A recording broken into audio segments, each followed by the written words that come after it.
What's going on, everybody?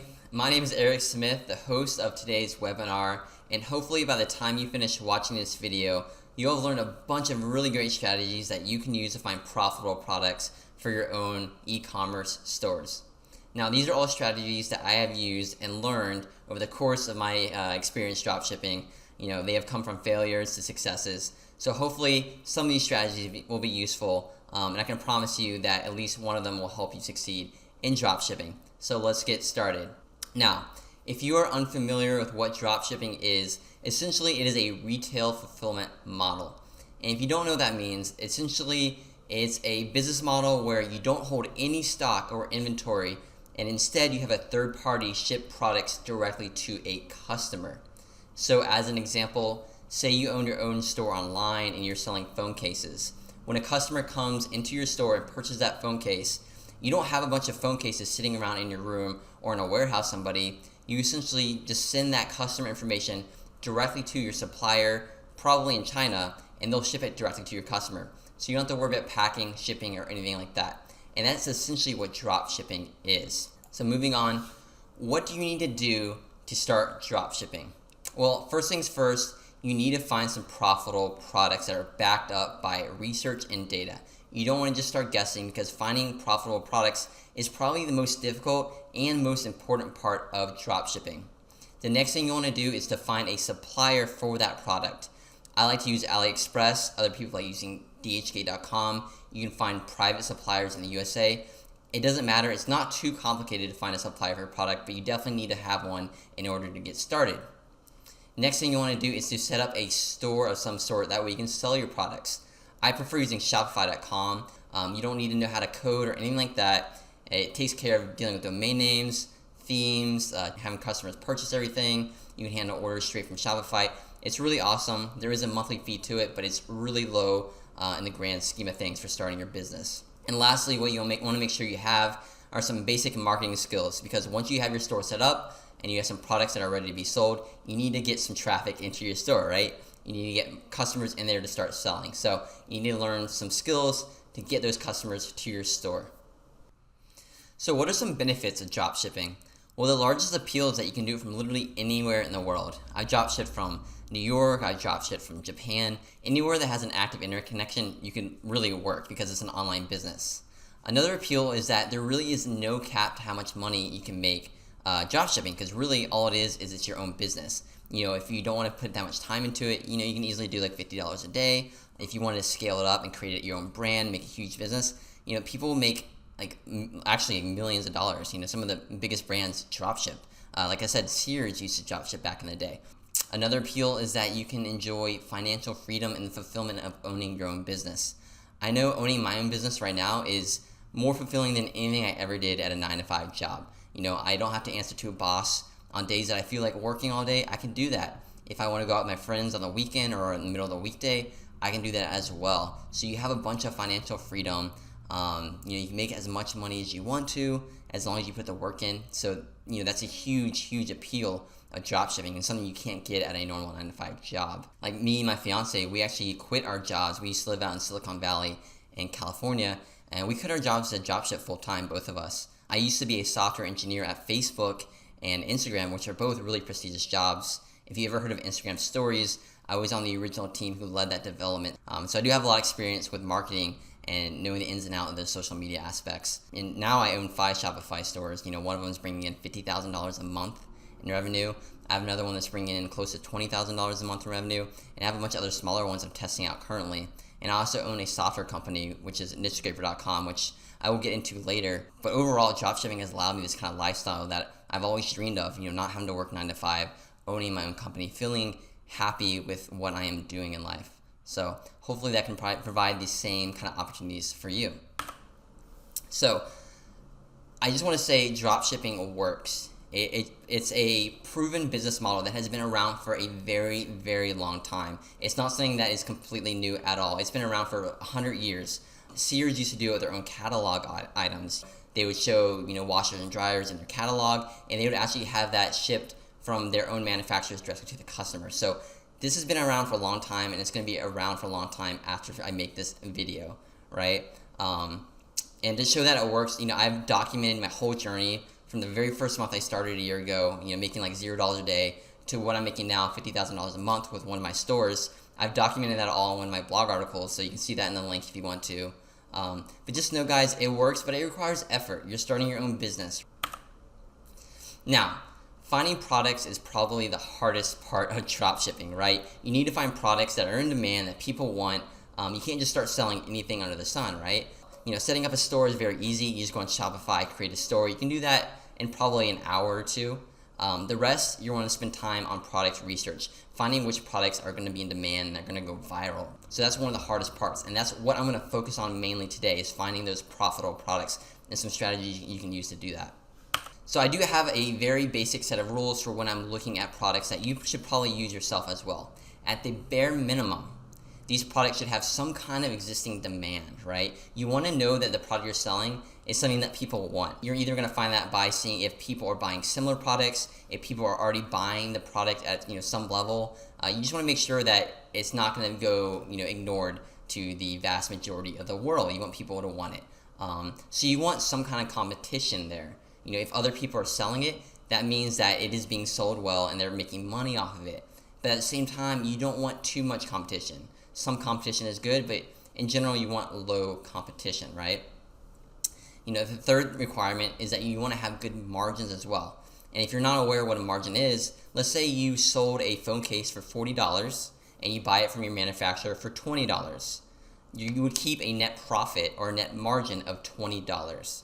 Another example is if you sold a dog toy for $30 and you bought it from your manufacturer for $20, that would be a $10 margin.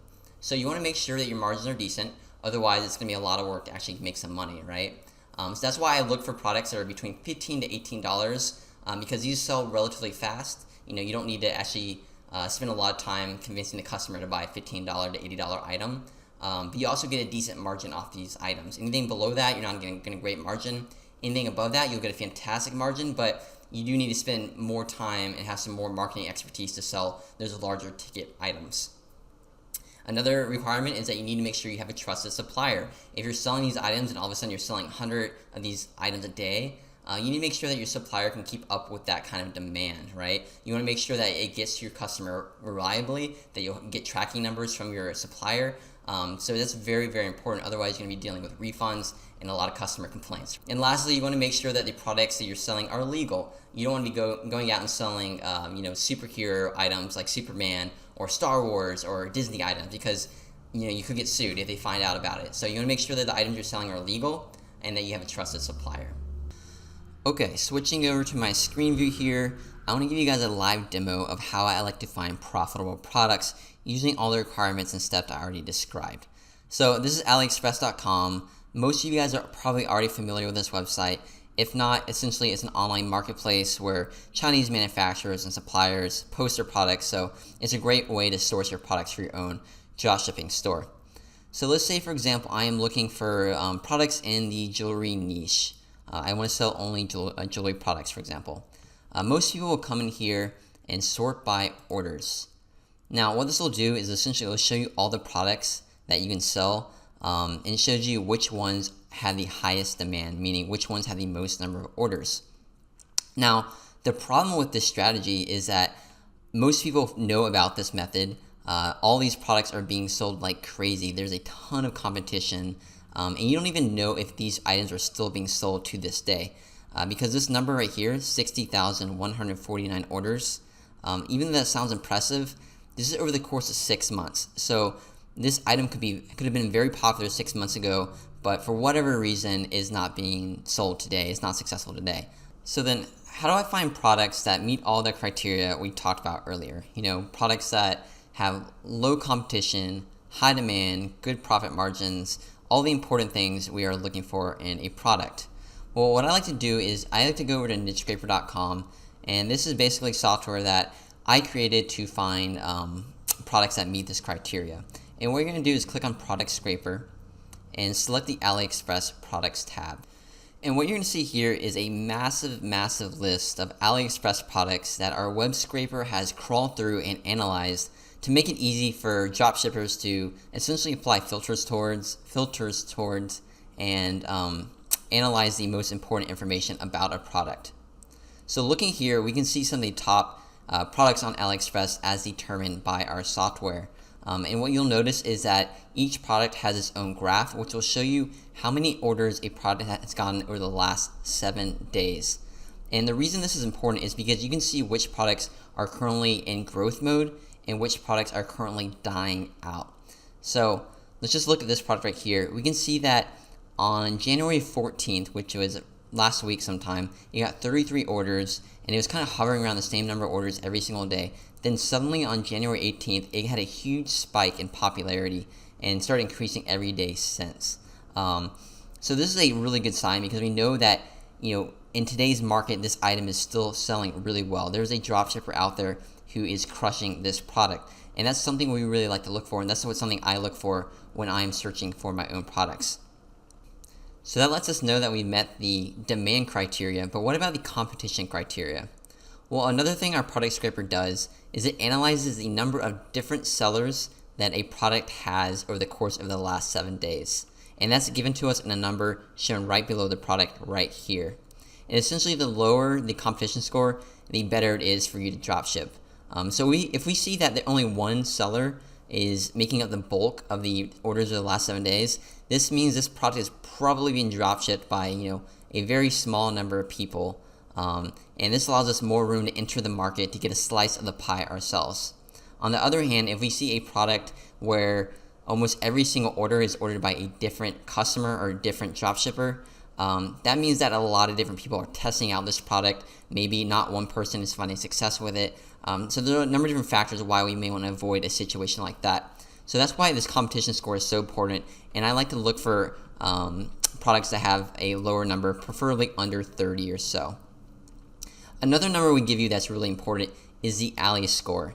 And it's a proprietary number that we come up with, or our software comes up with, that combines the competition score, the growth rate, and the number of recent orders to essentially tell you how much dropship potential this product has. The higher the Ali score, the better chance you have at being successful trying to sell this product on your own. Now let's discuss some of the filters we have up here. And I will kind of tell you my own method for finding profitable products using these filters. So if you are a niche store and you are looking for a specific type of product, we have a bunch of different categories here. So just as an example here, if we select jewelry and accessories, and we sort by the Ali score, which is that proprietary number we discussed earlier, you can see how different it is between the default ordering that AliExpress gives you when you sort by orders. So you can see all these products here almost, they're very vastly different, right?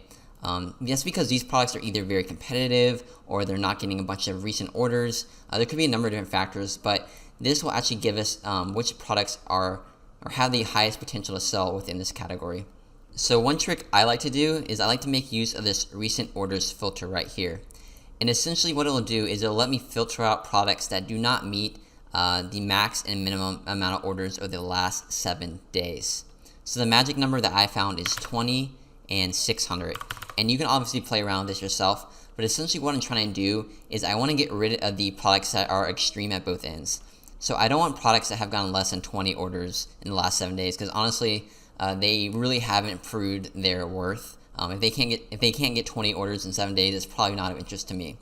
At the same time, I don't want orders that have gotten over 600 in the last 7 days, because they are probably getting a lot more attention by other dropshippers. People are starting to discover this product. It may become saturated soon. So I like to completely avoid these altogether.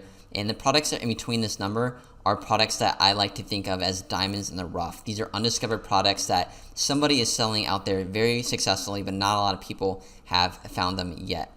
So another thing I like to apply is a competition score. Like I said, I like to see a competition score of under 30, so I might enter that here. And I also like to see a positive growth rate. So all you need to do for that is to set 0 right here, and that'll make sure we don't see any products with a negative growth rate, and we won't have a cap for the positive growth rate. So this is kind of how I look for products. I will literally just sit here and scan through all these different products and figure out which ones may be a good fit for my stores. I like to avoid the products that have one giant random spike like this, because a lot of times if it goes from 0 to 157 like this, one person is buying a bulk quantity of this product, potentially to sell on a brick and mortar store at a physical location, or they are a Amazon FBA seller, and they are bulk ordering a bunch of inventory to send to an Amazon warehouse somewhere. And that's not necessarily a bad thing, but it doesn't always mean they are drop shipping. So I will avoid products like this, and I like to see some that have a sustained set of growth. So some that start off with low number of orders and grow slowly every single day. Something like this is a good example. But another thing I like to look for is I want to avoid products that are easily found at a store that I can find locally, such as Walmart or Target. I feel like something like this isn't that unique. It's just a heart necklace. So I may not want to dropship this because people probably won't wait for a product to come from China that takes 12 to 20 days to ship, when they can just go next door to their Walmart and buy it and have it within an hour. So something I would do, and I haven't set this up at all, I haven't looked through these products yet. I want to look for products that are somewhat unique, something I can't find in person, but also meet some of the criteria that I discussed before. So that's a pretty cool one. So if someone is into photography, that can be very special. That may be hard to find at a local store. We can see it kind of has like this roller coaster ride of orders every day. So for whatever reason, it was increasing, then it dropped off, and then it went back up. That could be because someone needed to pause their ad or they went on vacation. There's really no telling why it might drop off like that. But as long as we have a positive growth rate, that's all I really care about. So something like this may be good. We can see that it has a relatively low competition score. It has a growth rate and a good ally score. And the reason why I like this item is because it is very specific to an interest somebody might have, who maybe they like cats or bears or some kind of animal, because this is a paw print. So that way we can target people who like animals, or they like cats, they like bears, they also like jewelry. If I were to target this on Facebook, for example, I could easily set a demographic range of young females, maybe between the age of like 18 to 34. Maybe they like cats. Maybe they buy cat toys at PetSmart, and that gives us a very narrow demographic, and that increases our chance of selling this item. So that's one thing I like to look for. And what I'll do is I will just write down a bunch of these items and compare the different growth rates, compare the growth scores, and figure out which one might work for me. A lot of times I'll just add a bunch of these at random and kind of test them out, because you never know exactly what's going to work. But in general, if you see a high growth rate and low competition score, you will have success selling these items. So that's one strategy I like to use. If I know for sure that I want to find products that have a specific keyword in their title, I can enter that right here. So let's just change this back to all products. And let's say I want to find products that meet this criteria, but they have the word dog in the title. If I'm in a niche store that sells dog items, I can see a bunch of these different products right here that have dog in the title. And you may want to play around with these search terms here, because maybe not all these items, or maybe not all dog items, have the word dog in the title, even though it's counterintuitive. Maybe it just has pet. So I might search something like that, and you'll see more items show up. So just play around with those filters there. So that's one strategy I like to do to find AliExpress products. Another thing I like to do, just as to further my research to find profitable products, is I sometimes like to look and see what other stores are selling, right? Because if I can find the best-selling items in other stores, it gives me a good indication of what items are profitable, which items are selling well in today's market. So we have a Shopify products tab right here, and this does a very similar thing where it scrapes a bunch of different Shopify stores and analyzes their best-selling products. That way we can apply a bunch of filters to them. So we can sort by store popularity. So just as an example here, let's find items that are under $60 maybe, and they have dog in the title. And we're going to sort by store popularity. So these are a bunch of items found in other stores, and we can even apply more dynamic filters such as product added. So we can see items that were added recently. That way we know they are not, they haven't been around for months and months and months. And I just scroll through here and get an idea of new products that people are testing. And if I see anything that's interesting, I may go analyze them on AliExpress to see if I can find a supplier. And this is just one other way you can use this tool to do research. And lastly, I like to also check out the store analysis tool from time to time. And what it'll do, it'll show you all the Shopify stores out there, sorted by rank and popularity, and show you their best sellers in a very easy to browse manner. So I can just scroll through here and see the best selling items on a bunch of different stores here. And preferably, I like to change the business type to verified dropshipping because there are a bunch of different Shopify stores out there. They are not all dropshippers. So this allows me to see only the ones that are dropshipping. And I can just check out what is selling well for other people. So, I never even seen this product before, the Soft Knit Ponytail Beanie. So that could be a cool one to check out. I have no idea if it's been around for a while or not, but I know this is best selling for this store, so it could be a good indication that it might sell well for me as well. I can scroll through here and just see a bunch of different ones. And I'm very familiar with some of these stores. BlueCrate.com is a very popular dropshipping store. The Gadget Snob is a popular one as well. So we can just scroll through here and find a bunch of different products. This is actually a pretty interesting store right here. So if I want to learn more about it, I might just click on traffic and revenue, and it's going to show me more detailed information about this store. So let this load up here. We can see more of their best-selling products. We can check out how much monthly traffic the store gets, the average product price on this store, an estimation of monthly orders. Now this is purely an estimation based off of the number of monthly visitors they get and their product price and things like that. So this just gives you kind of an indication of how profitable this niche might be. But it's still a good way to check it out and figure out, what items you might want to sell in your own store. Anyways, I'm going to wrap it up, guys. My mouth is getting pretty dry, and I know I threw like a ton of overwhelming information at you. But hopefully after watching this complete video, you learned at least a few strategies you can use to find profitable products for your own dropshipping store. If you're interested in purchasing Niche Scraper, head on over to this URL. You can create a free account, sign up, become a member, and you can use all these tools as much as you want. Anyways, hopefully that's helpful, guys, and good luck on your dropshipping journey.